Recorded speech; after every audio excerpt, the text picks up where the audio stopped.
Bismillahirrahmanirrahim. Assalamualaikum warahmatullahi wabarakatuh.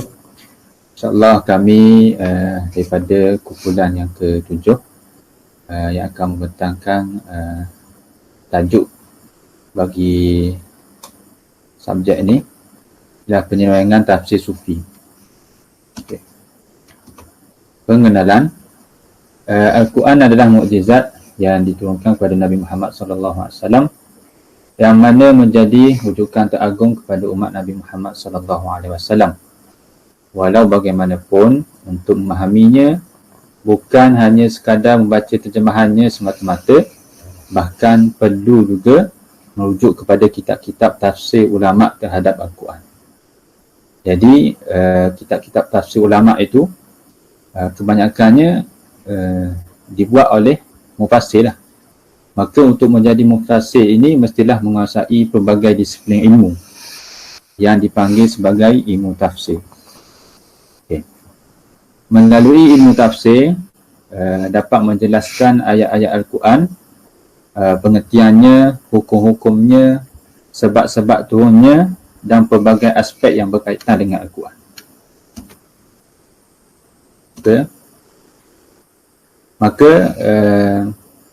untuk menjelaskan ayat-ayat Al-Quran tersebut, wujudlah metod-metod tafsir yang telah digunakan oleh ulama.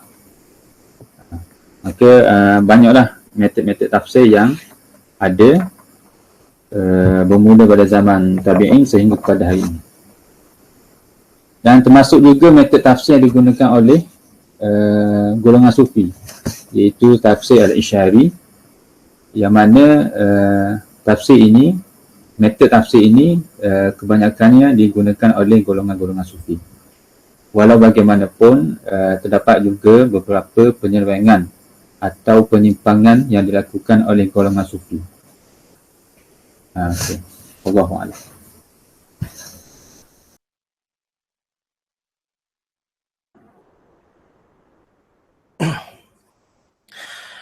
Kita masuk dengan tafsir Sufi Nazari. Definisi tafsir Sufi Nazari bermaksud suatu penafsiran yang berasaskan pengkajian yang mendalam mengenai Al-Quran yang dipengaruhi oleh elemen falsafah. Tafsir Sufi Nazari ini merupakan satu bentuk penafsiran yang dilakukan berlandaskan pengkajian dan pandangan para mufassir dalam bidang ini. Dan tafsir Nazari ini dipelopori oleh Ibnu Arabi yang berfahaman dengan wahdatul wujud, yang terkenal dengan kitabnya iaitu Futuhah Al-Makiyah.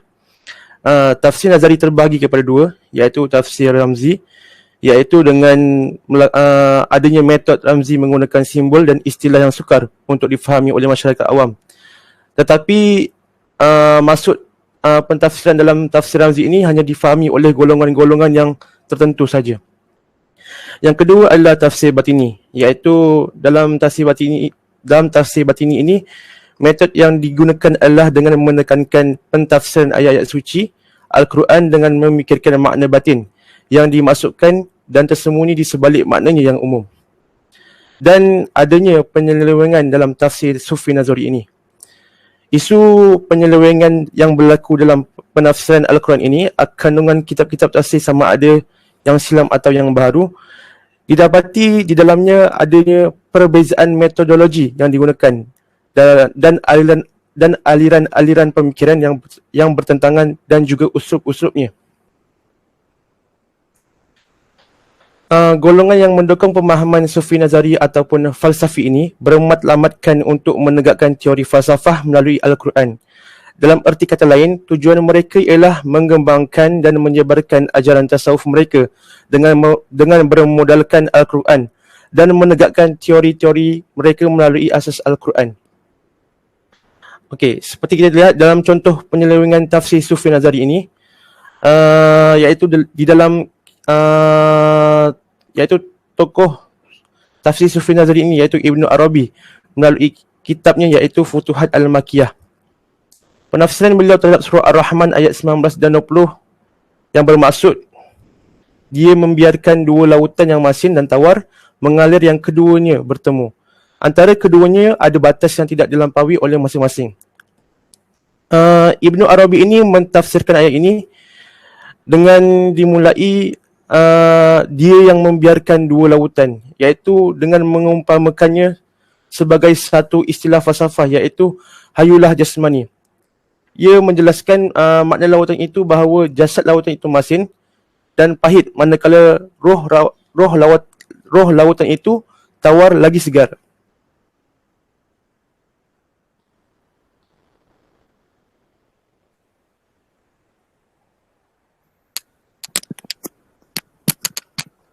Okey, baik.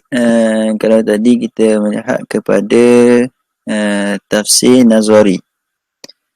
Jadi sekarang kita beralih kepada tafsir Sufi Isyari. Tafsir Sufi Isyari ialah penafsiran Al-Quran yang berlainan dengan zahir ayat, kerana adanya petunjuk-petunjuk yang tersirat.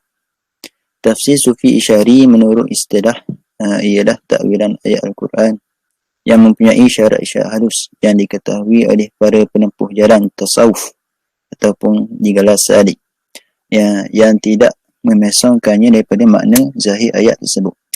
Maksudnya, okey, sambung ya. Syarat penerimaan tafsir Sufi Al-Isyari ni ada 4. Yang pertama ialah pentafsirannya mestilah selari dengan makna zahir ayat Al-Quran yang telah ditetapkan dalam bahasa Arab dan tidak berlebih-lebihan. Dan kedua, pentafsirannya mestilah mempunyai bukti syar'i yang digunakan sebagai penguat atau pendukung. Dan yang ketiganya, tafsirannya itu mestilah tidak menimbulkan segala pencanggahan sama ada dari sudut syarak dan akal.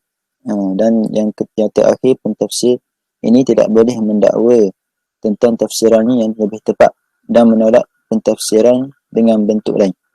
Penggunaan metod dalam tafsir Isyari ini tidak dilarang, namun adanya garis panduan yang tertentu yang ditetapkan oleh para ulama bagi memastikan kesejahteraan sebuah penafsiran ayat Al-Quran daripada diselewan.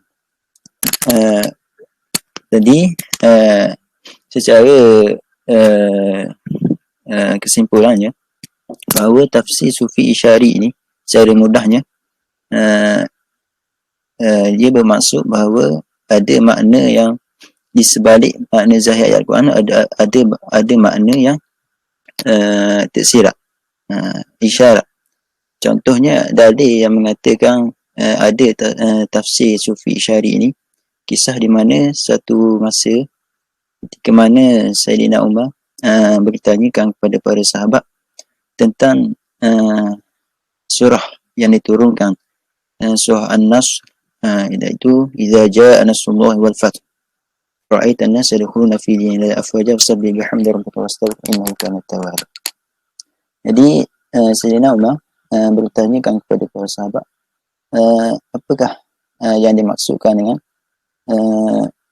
penurunan surah An-Nasr, surah idza jaa, iaitu yang maksud telah datang pertolongan Allah kepada umat Nabi Muhammad, yang berbondong-bondong umat Islam masuk dan tasbih dan sebagainya. Jadi adalah sahabat-sahabat jawab, ini umat Islam telah berjaya menawan Makkah, pembukaan Makkah, Fathu Makkah. Ada sahabat yang menjawab kejayaan umat Islam dalam menyebarkan dakwah dan sebagainya. Tapi apa yang dikatakan oleh Sayyidina Umar adalah memberi isyarat bahawa apabila turunnya surah An-Nasr itu ialah dekatnya ataupun tanda wafatnya Sayyidina Nabi Muhammad SAW. Itulah antara dalil yang mengatakan bahawa tafsir Sufi Isyari ini tidak menyalahi sekiranya masih lagi mematuhi syarat-syarat penerimaannya dan tidak terlalu menyeleweng daripada penafsiran ayat Al-Quran secara zahir. Okey, itu saja. Okey, kita sambung kepada selanjutnya.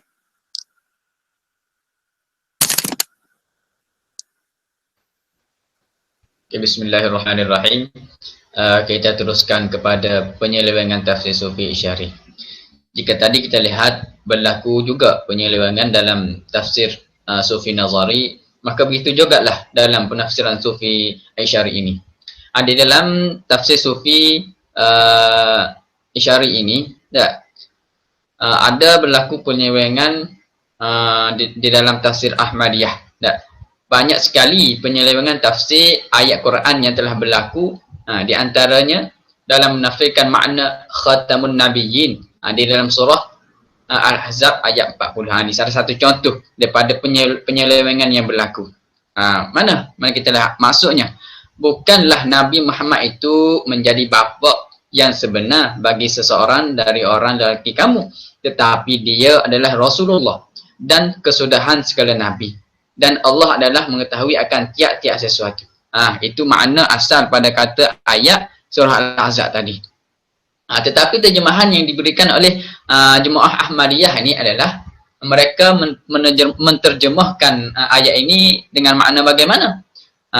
Muhammad bukanlah bapa salah seorang di antara lelaki kamu, tetapi dia adalah Rasulullah dan kesudahan bagi sekalian nabi, dan Allah Maha mengetahui segala sesuatu. Terus berdasarkan pendapat Ahmadiyah tadi, makna perkataan khatam di dalam ayat adalah berbeza dengan makna perkataan khatim. Dia membezakan di antara khatam dan khatim. Mereka berpendapat bahawa khatim ini bermaksud penghabisan. Khatim ini penghabisan. Makna kata kesudahan bagi segala nabi itu adalah istilah khatim. Sedangkan khatam maksud restu yang diberikan oleh Rasulullah bahawa ada nabi selepasnya. Makna khatim di sini, makna khatam tadi itu bukanlah merujuk kepada kesudahan kepada nabi. Makna kata tak ada lah nabi selepas ini. Bukan istilah tu. Istilah yang digunakan untuk tiada kesudahan selepas nabi kita adalah khatim, dia kata. Justru penggunaan khatam di sini memberi maksud yang lain. Jemaah Ahmadiyah juga berpendapat tentang ketepatan makna daripada kata khatamun nabiyyin tadi itu di dalam ayat tadi, iaitu Rasulullah sallallahu alaihi wasallam adalah yang terbaik. Makna khatam di dalam ayat tadi itu, dia mengatakan bahawa maksudnya bagaimana? Maksudnya adalah Rasulullah itu adalah yang terbaik. Dia kata termulia dan paling sempurna dari kalangan para nabi. Itu makna khatam dari ayat tadi. Rasulullah adalah nabi yang paling akhir di kalangan para nabi yang membawa syariat. Dia mengatakan bahawa akan adanya nabi selepas daripada nabi kita tu, berdasarkan dalil. Dia kata mana? Berdasarkan dalil yang dibawakan, yang diriwayatkan oleh Aisyah. Yang bermaksud dalil yang dibawakan itu adalah maksudnya katakanlah bahawa baginda Rasulullah adalah khatamun nabiyyin, tetapi janganlah mengatakan tidak ada lagi nabi setelah baginda. Dia kata ada lagi nabi selepas daripada nabi kita. Panggil berlaku penyelewengan sikit di situ berkaitan khatamun nabi. Terus. Oleh itu, khatam yang dimaksudkan di sini ialah hanyalah gambaran keelokan dan kesempurnaan yang sudah lazim terpancar dari diri Rasulullah. Mereka juga mendakwa bahawa Rasulullah sendiri beranggapan bahawa akan ada nabi setelah baginda. Tengok tu. Berdasarkan riwayat berkenaan sabdanya bahawa sekiranya Ibrahim, anak baginda tu, masih hidup, nescaya ia akan menjadi nabi. Mereka kata bahawa ada dalil daripada Rasulullah sendiri yang mengatakan bahawa ada pengganti dia selepas daripada dia wafat. Ada nabi lain selepas dia wafat. Mereka mengatakan begitu. Mereka berpendapat bahawa akan ada nabi setelah Rasulullah, dan baginda bukanlah penamat dan penghabisan segala nabi itu. Itu berlaku penyelewengan dalam tafsir Isyari tadi. Terus kepada seterusnya. Kita masuk kepada kesimpulan daripada sahabat-sahabat. Kita sebut daripada pengenalan tafsir Nazari, tafsir Isyari dan berlaku penyelewengan semua, dan kita rangkumkan dalam kesimpulan ini insyaAllah. Kesimpulannya, tafsir yang dilakukan oleh kaum Sufi menjadi corak tersendiri yang khas dengan epistemologi irfaniyah yang dominan. Tafsir Sufi Isyari menggunakan keduanya sebagai langkah-langkah untuk memahami teks dengan baik. Tafsir Isyari tadi itu. Secara kontekstual, tafsir Sufi Isyari atau tafsir yang menguraikan isyarat-isyarat yang terdapat dalam teks secara zahir dan batin. Lebih relevan dan sesuai dengan semangat Al-Quran. Pentafsiran yang dilakukan secara isyari adalah tidak ditolak selagi mana ia menepati syarat-syarat yang telah ditetapkan. Boleh pakai. Para ulama meletakkan syarat-syarat tersebut hanyalah bertujuan untuk memelihara Al-Quran daripada terpesong. Disebabkan pentafsiran yang hanya mengikut hawa nafsu. Itu kita tak rasa dah. Apabila nafsu menjadi raja, maka punah rasa. Tafsir Nazari ini dilihat sebuah aliran tafsir yang mempunyai skop perbahasan yang luas. Tafsir Nazari ini. Terdapat unsur-unsur penyelewengan dalam aliran ini yang perlu dibincangkan dengan lebih mendalam oleh para pengkaji. Tafsiran sebegini seandainya dibaca oleh masyarakat awam akan menyebabkan mereka keliru. Bahkan boleh membawa kepada kefahaman yang salah terhadap Al-Quran serta merosakkan matlamat penurunan Al-Quran itu sendiri sebagai petunjuk bagi sekian manusia.